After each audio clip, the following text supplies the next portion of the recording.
Before our boat today, I needed to research something. Birds. Not just any birds. Sparrows.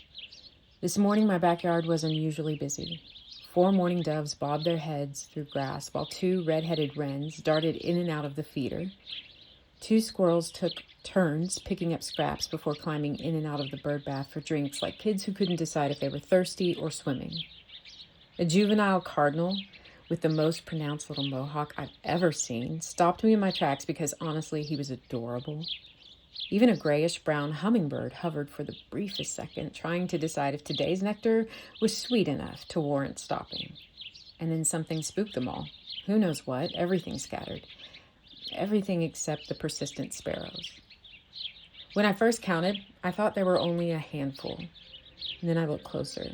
They were everywhere. At last count, there were 14. These tiny brown birds fluttered around my backyard like a house full of teenagers who know your pantry is stocked and the porch light means they're welcome. They passed birdseed from beak to beak like fistfuls of popcorn in a movie theater, roasted one another over absolutely nothing, assigned nicknames that would probably outlive the original story, and somehow made my backyard feel less like nature and more like family. Not one of them stood out enough for me to reach for my phone to capture a Pulitzer Prize-winning photo, even if I tried.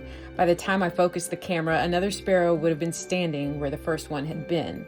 I couldn't have told you who was who if my life depended on it. They were common, ordinary, brown, easy to overlook backyard birds. I had to ask why Jesus chose sparrows. The more I learned, the more surprised I became. Sparrows weren't admired birds. They weren't colorful. They weren't majestic. They weren't rare. In fact, they were so common that Luke records Jesus saying 5 sparrows could be bought for 2 pennies. The 5th one was essentially thrown in for free. And yet, out of all the birds Jesus could have chosen to illustrate the Father's heart, he chose the ones everyone else overlooked. Matthew records him saying, "Are not 2 sparrows sold for a penny? Yet not one of them will fall to the ground outside your Father's care." That word undid me, care. Not awareness, not observation, not acknowledgement, care.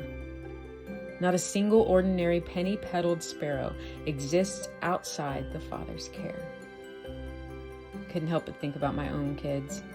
I'm parenting teenagers now, and every day feels like another tiny letting go. Their pinkies slowly unclasp mine as they inch farther into parking lots, driver's seats, friendships, jobs, college plans, and adulthood. The releases are measured in millimeters, but somehow the fears grow by miles. I don't worry because I don't trust them. I worry because I love them. Somewhere underneath every concern is the same question. Will they ever feel alone? Will someone care for them when I no longer can? And then Jesus quietly interrupts my fears. Not one is outside the Father's care. He sees, he knows, he cares. But Luke's account is the one that completely unraveled me. Yet not one of them is forgotten by God. Not one is forgotten. For a woman who has spent 35 of her 47 years watching Alzheimer slowly steal memories from people she loves, that sentence landed differently. I've spent the last several weeks writing about memory, about my grandma, about my mom, about the 1,000-yard stare, about the million words trapped in a million worlds, about conversations I wish I still could have. Then this morning, God interrupted me with 14 sparrows. The only birds Jesus specifically chose to teach that nothing slips from the Father's attention. Nowhere in Scripture does God say, "If they forget, I forget." He says the opposite. Through Isaiah, he asks, "Can a mother forget the baby at her breast and have no compassion on the child she has born?" And then he answers his own question, "Though she may forget, I will not forget you." That has always been one of the most astonishing verses in Scripture to me, because God intentionally reaches for what should be one of the most impossible images imaginable. A mother forgetting her own child. And then he says, even if that happens, I won't. Not because the sparrows remembered, but because God did. That's an entirely different promise.